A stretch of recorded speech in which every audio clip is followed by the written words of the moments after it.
இந்த லெந்து கால தியானத்தை ஆண்டவர் சிறப்பாக நம்மை வழிநடத்தி வருகிறார். அதற்காக தேவாதி தேவனுக்கு இறைவனுக்கு உள்ளத்தின் ஆழத்திலிருந்து நன்றிகளை தெரிவித்துக் கொள்கிறேன். அதே போல நம்முடைய திருச்சபையிலே மக்கள் எல்லோரும் இதில் கலந்து கொள்வதற்காக கடின பாடுகள் மத்தியிலும் நீங்கள் இணைந்து இந்த தியானத்தில் கலந்து கொள்வது மட்டற்ற மகிழ்ச்சி அடைகிறது. அதுக்காக ஆண்டவரே நான் அதிகமாய் ஸ்தோத்திரிக்கின்றேன். கிறிஸ்துக்குள் பிரியமானவர்களே, கடந்த சனிக்கிழமை நாம் தியானத்தின் போது பேரழிவை குறித்து, அந்த வெள்ளப்பெருக்கை குறித்து நாம் ஆழ்ந்து சிந்தித்தோம். எப்படி ஆண்டவர் அந்த வெள்ளப்பெருக்கு வழியாக மானுடத்தை தூய்மைப்படுத்தி ஒரு புதிய உலகை, ஒரு புதிய மானுடத்தை, ஒரு உறவை ஆண்டவர் ஏற்படுத்தி கொடுத்தார் என்பதை கடந்த தியானத்திலே நாம் சந்தித்தோம். பொதுவாகவே ஒரு அழிவு அப்படின்னா அவ்வளவுதான், அதோட முடிவற்றுறது, அதுக்கப்புறம் ஒரு தொடர்ச்சி இல்லை அப்படின்ற ஒரு எண்ணம் தான் நமக்கு எப்பொழுதுமே உண்டு. ஆனால் திருமறையின் ஆண்டவர் அப்படிப்பட்டவர் அல்ல. இங்க நம்ம பார்க்கும்போது இந்த ஃப்ளட் நேரேட்டிவ்னு சொல்லுவாங்க. இந்த பகுதியை, நோவாவுடைய வாழ்க்கையில் வரக்கூடிய இந்த பகுதியை, இந்த பெருவெள்ளத்தை, இந்த ஃப்ளட் நேரேட்டிவ் அப்படின்னு பார்க்கும்போது இது ஒரு அழிவோடு நிறைவு செய்கின்ற ஒரு பகுதி இல்லை. ஆண்டவர் உலகத்தை, மக்களை அழிச்சிட்டாரு, நோவாவை வைத்து ஒரு புதிய உலகத்தை தொடங்க போறார் அப்படின்றது அதோடைய முடிவு அல்ல. அதோடைய முடிவு எங்க அப்படின்னு பாத்தீங்கன்னா ஆண்டவருடைய தெய்வீக இரக்கத்தில் தான் அது நிறைவு பெறுகிறது என்பதை நம்ம புரிந்து கொள்ள முடியும். இதுல எங்க இரக்கம் இருக்கிறது? அத்தனை கூட்ட மக்களை ஆண்டவர் அழித்து விட்டுட்டாரு. இதுக்கப்புறம் எங்க அந்த தெய்வீக இரக்கம், அந்த பரிவு, அந்த கருணை அப்படின்ற ஒரு கேள்வி இருக்குமானால் இந்த 9ஆம் அதிகாரம், ஆதியாகமம் 9ஆம் அதிகாரம் நமக்கு ஒரு சிறப்பான பதிலை அளிக்கிறது. அதாவது அழிவில் இந்த உலகம் நிறைவு பெறவில்லை, மாறாக அழிவுக்கு பிறகு ஆண்டவர் தரும் ஒரு உடன்படிக்கை நமக்கு ஒரு நம்பிக்கையின் செய்தியாக, ஒரு நற்செய்தியாக அமைகிறது என்பதை நாம் புரிந்து கொள்ள முடிகின்றது. குறிப்பா நீ வாசித்த ஆதியாகமம் 9ஆம் அதிகாரம் நமக்கு ஆண்டவர் கொடுக்கக்கூடிய அந்த உடன்படிக்கை அப்படின்றத மிக அழகாக நமக்கு கற்றுத்தருகின்ற ஒரு பாடமாக இருக்கிறது. இப்ப நம்ம தொடர்ந்து இந்த பகுதியை நம்ம வாசிக்கும் போது ஆதியாகமம் 9ஆம் அதிகாரம் 9ஆம் வசனம் இப்படியாக சொல்கிறது: நான் உங்களோடும் உங்களுக்கு பின்வரும் உங்கள் சந்ததியோடும் உங்களோடு பேழையிலிருந்து புறப்பட்ட சகல ஜீவ ஜந்துகள் முதல் இனி பூமியில் உண்டாக்கப்படுகிற சகல ஜீவ ஜந்துகளை பரியந்தமும் பறவைகளோடும் நாட்டு மிருகங்களோடும் உங்களிடத்தில் இருக்கிற பூமியில் உள்ள சகல காட்டு மிருகங்களோடும் என் உடன்படிக்கையை ஏற்படுத்துகின்றேன்.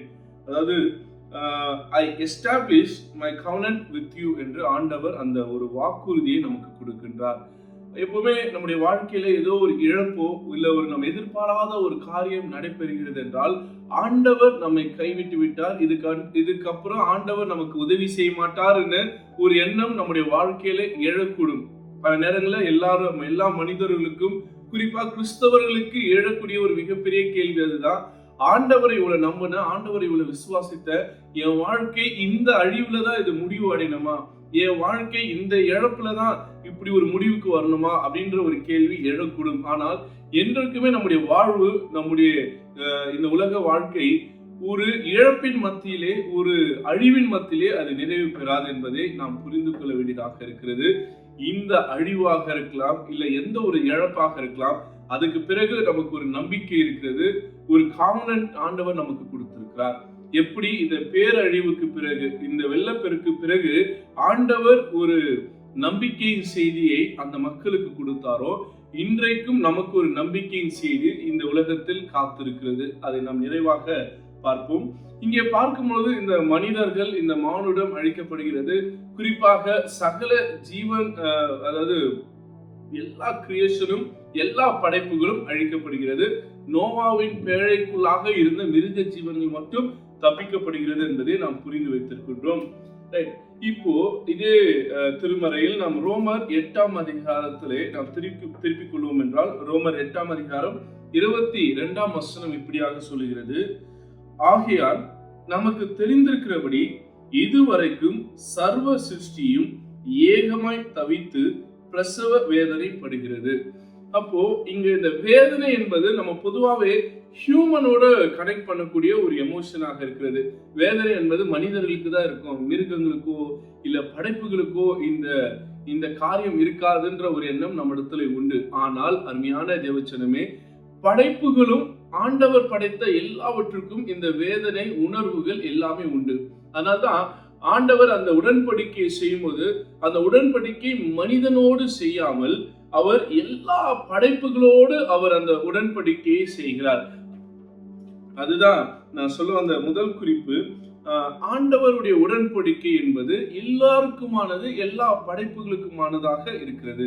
இரண்டாவது குறிப்பு, இங்கே the covenant begins with God, not humanity என்பதை நாம் புரிந்து கொள்ள வேண்டியதாக இருக்கிறது. covenant begins with God, not with humanity.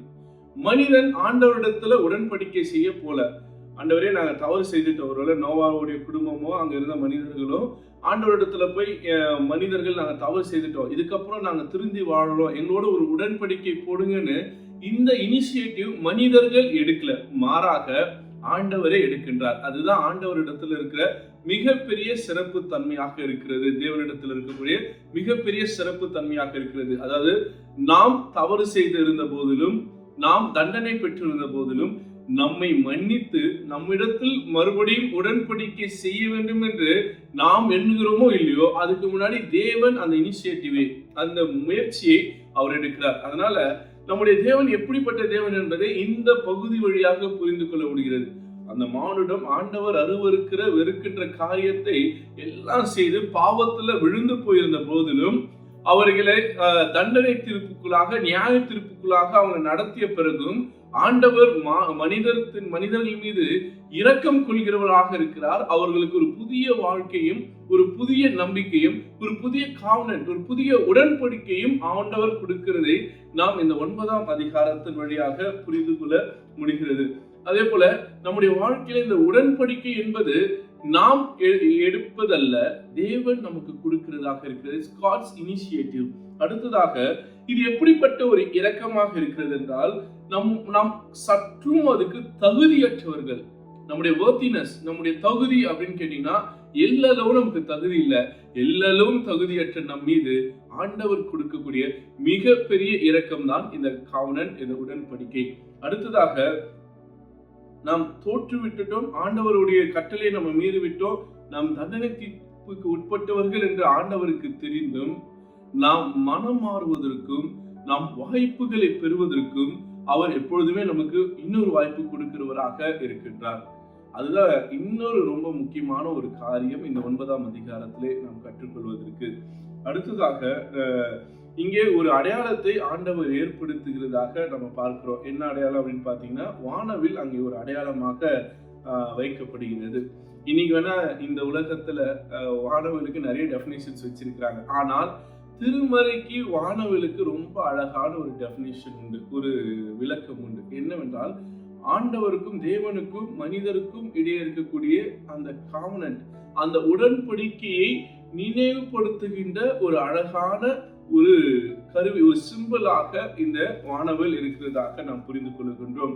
யூத பாரம்பரியத்தின்படி வானவில் எதற்கு அடையாளம் என்றால், ஒரு வீரனின் கையில் இருக்கின்ற அந்த அம்பின் அந்த இதுக்கு பவுக்கு அது அடையாளமாக இருக்கிறது.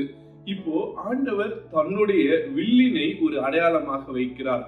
அதுவும் அந்த வில் எப்படி பாயிண்டடா இருக்குது அப்படின்னு சொல்றாங்கன்னு பாத்தீங்கன்னா, டுவர்ட்ஸ் த ஹெவன். அப்படின்னா மனிதர் மீதான அந்த கோபத்தை ஆண்டவர் திருப்பி விட்டார். அந்த வில்லை ஒரு அடையாளமாக வைப்பது எதற்காக என்றால், ஒரு அமைதி, ஒரு பீஸ் ஆண்டவர் ஏற்படுத்த விரும்புகிறார். இனி நான் இவர்களை அழிப்பதில்லை என்பதை ஒரு உறுதிப்பாட்டோடு வெளிப்படுவதற்கு தான் வானவில் அங்கே ஒரு அடையாளமாக கொடுக்கப்படுகிறது. ஒவ்வொரு முறையும் நம்ம வானவிலை பார்க்கும்போது, அதனுடைய வண்ணங்களை ரசிக்கும் போது, அதனுடைய அழகான தோற்றத்தை நாம் மகிழ்ந்து பார்க்கும்போது, நாம் இரக்கங்களின் அதிபதியாக இருக்கக்கூடியவர், இரக்கங்களின் ஊற்றாக இருக்கக்கூடிய நம்முடைய ஆண்டவரை நினைத்துக் கொள்ள வேண்டியதாக இருக்கிறது. மனிதர்கள் இவ்வளவு தவறு செய்திருக்கிறாங்க, மனிதர்கள் இவ்வளவு அநியாயம் செய்து கொண்டிருக்கிறார்கள், ஆனாலும் ஆண்டவர் நம்மை மன்னித்து கொண்டிருக்கிறார், நம் மீது இரக்கம் கொண்டுள்ளார் என்பதற்கு இந்த வானவில் நமக்கு ஒரு அடையாளமாக அது மறுபடியும் நம்முடைய வாழ்க்கையில் அது ஆண்டவர் வைத்திருக்கிறார் என்பதை நாம் புரிந்து கொள்ள வேண்டியதாக இருக்கிறது. அருமையான தேவச்சரமே, இதே ஆதியாகமம் 8ஆம் அதிகாரம் 21ஆம் வசனத்துக்குள்ளாக நான் உங்களுடைய சிந்தனையை திருப்ப ஆசைப்படுகின்றேன். உங்களுக்காக அந்த பகுதியை வாசிக்கின்றேன். சுகந்த வாசனையை கர்த்தர் முகர்ந்தார். அப்போது கர்த்தர், இனி நான் மனுஷர் நிமித்தம் பூமியை சமைப்பதிலே மனுஷருடைய இருதயத்து நினைவுகள் அவன் சிறு வயது தொடங்கி பொல்லாதா இருக்கிறது. நான் இப்போது செய்தது போல இனி சகல ஜீவன்களையும் சங்கரிப்பதில்லை என்று வாக்கு கொடுத்திருக்கிறார். மனிதன் ஒருவன் செய்த தவறு, மனிதன் ஒருவன் செய்த பாவம் ஒட்டுமொத்த படைப்பையும் அழிக்க காரணமாக இருந்தது. இதை ஆண்டவர் வேதனையோடு பகிர்ந்து கொள்கிறார். இனி ஒரு காலமும் நான் மனிதர்கள் நிமித்தம் இயற்கைக்கும் மற்ற சகல ஜீவ ஜந்துக்களுக்கும் நான் செய்ய மாட்டேன் என்கின்ற ஒரு உறுதிமொழியை 8ஆம் அதிகாரம் 21ஆம் வசனத்திலே ஆண்டவர் கொடுக்கின்றார். அடுத்தது நாம் கற்றுக்கொள்கிறது என்னவென்றால், பாவம் என்பது மனிதனோடு எப்போதும் இருக்கின்ற ஒன்றாக இருக்கிறது.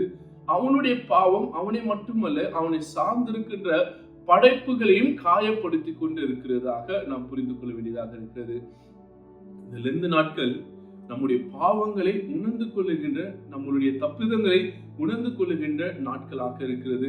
நாம் செய்கிற தப்பிதங்கள், நம்முடைய பாவங்கள் நம்மை மட்டும் காயப்படுத்தாமல் நம்மை சுற்றிலும் இருக்கிறவர்களையும் நம்மை சார்ந்திருக்கின்ற படைப்புகளையும் காயப்படுத்தி விடுகிறது என்பதை இந்த பகுதி வழியாக நாம் கற்றுக்கொள்ளுகின்ற ஒரு செய்தியாக இருக்கிறது. ரைட்? இப்போ பாவம் செய்துட்டோம், இந்த பாவ வாழ்வில் விழுந்து விட்டோம் என்றால் நமக்கு மனமாற வாய்ப்பு இருக்கான்னு ஒரு கேள்வி இருந்தால், நாம் எந்த நிலைமையில் இருந்தாலும் நாம் மனம் மாறுவதற்கும் நாம் ஒரு மறுவாழ்வு பெறுவதற்கும் நமக்கு வாய்ப்பு இருக்கிறது என்பதுதான் இந்த உடன்படிக்கையின் அடித்தள செய்தியாக இருக்கிறது. The bottom line is we have salvation, we got this redemption through Christ.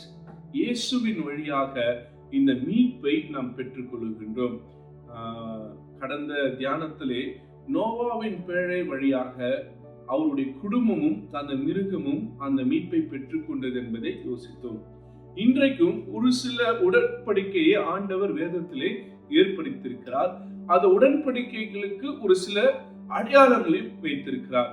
ஒருவேளை இன்னைக்கு வாசித்த இந்த பகுதியில இந்த பேரழிவுக்கு பிறகு, அதாவது வெள்ளப்பெருக்கு பிறகு, வானவில் ஒரு காவனன்ட்டுக்கு, ஒரு உடன்படிக்கைக்கு ஒரு அடையாளமாக இருக்கிறது. இதே நாம் ஆபிரகாமுடைய வாழ்விலை பார்ப்போம் என்றால், விருத்த சேதனம் ஒரு அடையாளமாக, அந்த உடன்படிக்கைக்கு ஒரு அடையாளமாக இருக்கிறது. அடுத்தது மோசேயுடைய வாழ்விலும் இஸ்ராயல் மக்கள் வாழ்விலும் சீனாய் மலையின் இதிலும் நம்ம பார்க்கும்போது மோசேயுடைய கரத்திலே கொடுத்த அந்த சட்ட திட்டம் அந்த உடன்படிக்கைக்கு ஒரு அடையாளமாக இருக்கிறது. அடுத்ததாக இயேசு கிறிஸ்து ஆண்டவர் நமக்கு கொடுக்கக்கூடிய மிக அழகான ஒரு உடன்படிக்கையின் அடையாளம் அது சிலுவை. இந்த சிலுவை வழியாக ஆண்டவர் பிரிந்திருக்கிற மானுடத்திற்கும் படைப்பாளர் கடவுளுக்கும் ஆண்டவருக்கும் இந்த மானுடத்துக்கும் இடையே ஒரு உடன்படிக்கை ஏற்படுத்துகிறார். அதுதான் அந்த சிலுவையோட இந்த இருபுறமும் நமக்கு காட்டுகிறது. பிரிந்திருக்கிற உறவுகளை சேர்க்கக்கூடிய ஒரு பாலமாக, ஒரு உடன்படிக்கையாக இந்த சிலுவை நமக்கு ஒரு அடையாளமாக நிற்கிறது என்பதை நம்ம புரிந்து கொள்ள வேண்டியதாக இருக்கிறது. எப்படி வானவில் மீட்பின் அடையாளமாகவும், எப்படி விருத்த சேதனம் ஒரு அடையாளமாகவும், அடுத்தது மோசேயின் கட்டளைகள் ஒரு அடையாளமாக இருந்ததோ, அதுபோல் சிலுவை எல்லா மனிதருக்கும் மீட்பு என்பதை நமக்கு மறுபடியும் அடையாளப்படுத்திக் கொண்டிருக்கிற ஒரு அழகான ஒரு உடன்படிக்கையின் சின்னமாக இருக்கிறது. எப்பொழுதெல்லாம் நம்ம சிலுவையை பார்க்கிறோமோ, எப்பெல்லாம் சிலுவை நமக்கு முன்பாக நிற்கிறதோ, இன்றும் நான் மீட்கப்படுவதற்கும், இன்றும் அந்த பாவத்திலிருந்து விடுபடுவதற்கும் இந்த சிலுவை எனக்கும் ஆண்டவருக்கும் ஒரு உடன்படிக்கையாக, ஒரு அழகான கருவியாக இருக்கிறது என்பதை நாம் புரிந்து கொள்ள வேண்டியதாக இருக்கிறது. நான் நிறைவு செய்ய ஆசைப்படுகிற, ஒருவேளை நம்ம ஸ்கூல் எக்ஸாம்ஸ் போயிட்டு இருக்கு, போர்டு எக்ஸாம்ஸ் எல்லாம் போயிட்டு இருக்கு. ஒருவேளை இந்த ஸ்கூல்ல நம்ம எக்ஸாம்ஸ் எழுதும் போதும் சரி, ஒருவேளை டீச்சரா இருக்கிறவங்க இன்விஜிலேட் பண்ணும் போதும் சரி, ஏதாவது ஒரு பிள்ளை, ஒரு பையனோ ஒரு பெண்ணோ ஏதாவது ஒரு சின்ன மூவ்மெண்ட் இருக்குது, அவங்க கிட்ட ஏதோ ஒரு அன்யூஷுவலான ஒரு ஆக்டிவிட்டி பண்றாங்கன்னா, அந்த 3 மணி நேரம் எக்ஸாமும் அந்த ஸ்டூடெண்ட் மேலேயே ஃபோக்கஸ்டா இருப்பாங்க அந்த இன்விஜிலேட்டர். காரணம் என்னன்னா, இவன் ஏதோ செய்யக்கூடாத செயல்கள் செய்து கொண்டிருக்கிறான், இவன் ஏதோ தவறு செய்ய போறான், இவன் ஏதோ பிட் அடிக்க போறான் அப்படின்றதுக்காக அவன் எப்போ தவறு செய்வான்னு எதிர்பார்த்துட்டே அவங்க பார்த்துட்டு இருப்பாங்க. ஆனா ஆண்டவர் அப்படிப்பட்டவர் அல்ல, தேவன் அப்படிப்பட்டவர் அல்ல. நாம் ஒரு முறை தவறு செஞ்சிட்டோம், நம்ம ஒரு முறை பாவத்துல விழுந்துட்டோம், மறுபடியும் நம்ம பாவத்துல விழுவோம், அதனால இவனை எப்பெல்லாம் தண்டிக்கலான்னு பார்க்கிற அந்த இன்விஜிலேட்டர் மாதிரி நம்முடைய ஆண்டவர் அல்ல. நாம் ஒரு முறை பாவம் செய்துட்டோம், ஆண்டவர் நம் மீது தண்டனை தீர்ப்பெல்லாம் கொண்டு வந்துட்டார் அப்படின்னா கூட, இதுக்கப்புறம் நாம் அடுத்த முறை பாவம் செய்யும் போது ஆண்டவர் நம்முடைய பாவங்களிலிருந்து நம்மை விடுவிப்பதற்காக அந்த சிலுவையில் அவர் அவர் அவர் தன்னையே அர்ப்பணித்திருக்கிறார். அதுதான் இந்த லெந்து நாட்களின் அழகிய செய்தியாக இருக்கிறது. இந்த இந்த தவறு செய்தவன் மறுபடியும் தவறு செய்யக்கூடாது. பாவத்தில் விழுந்தவன் மறுபடியும் பாவத்தில் விழக்கூடாது. அவனை தடுத்து நிறுத்த வேண்டும் என்கின்ற ஒரு உடன்படிக்கையின் நோக்கத்திலே இயேசு ஆண்டவர் நமக்காக சிலுவையில் சாபமானார் என்பதை நம்ம புரிந்து கொள்ள வேண்டியதாக இருக்கிறது. எப்படி ஆசிரியர்கள் அந்த இன்வெஸ்டிகேட்டர் அவனை தண்டிக்கணும், அவனை பிடிக்கணும்னு இருக்கிறாங்களோ, ஆனால் ஆண்டவர் நம்மை தண்டிப்பதோ நம்மை பிடிப்பதோ அவருடைய நோக்கம் அல்ல, நம்மை தடுத்து நிறுத்துவதுதான் அவருடைய நோக்கமாக இருக்கிறது. அடுத்த முறை நாம் பாவத்தில் விடாதபடிக்கு நமக்கு ஒரு உடன்படிக்கையாக இருக்க வேண்டும் என்பதுதான் அந்த சிலுவையின் அடையாளத்தை நம்முடைய வாழ்க்கையிலே தேவன் கொடுத்திருக்கிறார் என்பதை நாம் புரிந்து கொள்ள வேண்டியதாக இருக்கிறது. இந்த சிந்தனையோடு நாம் தொடர்ந்து இந்த பகுதிக்குள்ளாக அணுகுவோம் என்றால், ஆண்டவர் தவறு செய்த மானிடத்திற்கு மறுவாழ்வு கொடுக்கின்றார். தேவன் ஒரு மறுவாழ்வு கொடுக்கிறார். ஒரு முறை தவறு செஞ்சிட்டீங்க, இனிமே நீங்க தவறு செய்யாதீங்க.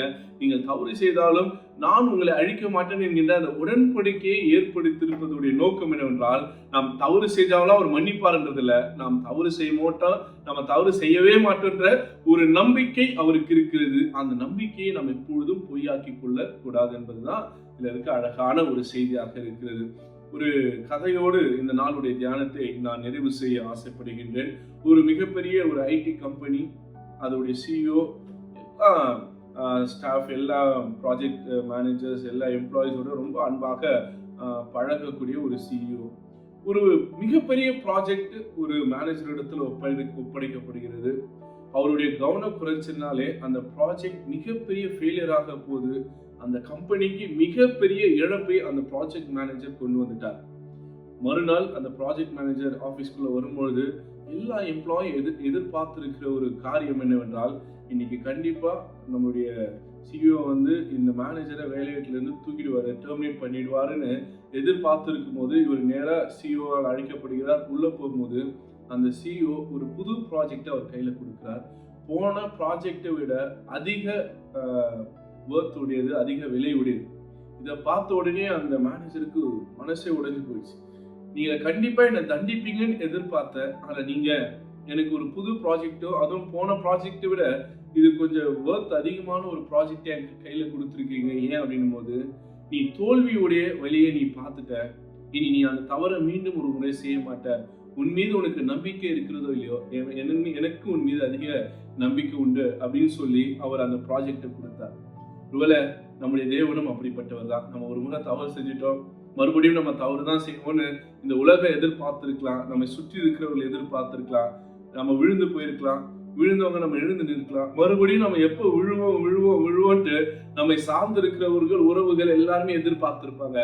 ஆனால் நம் ஆண்டவர் நம் விழாதபடிக்கு நம் மீது நம்பிக்கையாக நம்மை தூக்கி பிடிக்கிறவராக, நம்மை ஏந்துகிறவராக, நம்மை சுமக்கிறவராக, நம்மிடத்தில் சிலுவை வழியாக அழகான உடன்படிக்கையை செய்தவராக இருக்கிறார். நம்மை மறுபடியும் அவர் நம்புகின்றவராக, நம் மீது வைத்திருக்கிற அந்த நம்பிக்கை ஒருபோதும் அவர் குறைத்துக் கொள்ளாத தேவனாக இருக்கிறார். அவருடைய நம்பிக்கைக்கு பாத்திரவர்களாக நாம் தொடர்ந்து வாழ்வோம். ஆண்டவர் தாமே இந்த லெந்து நாட்களை நமக்கு ஆசீர்வதித்து தருவாராக.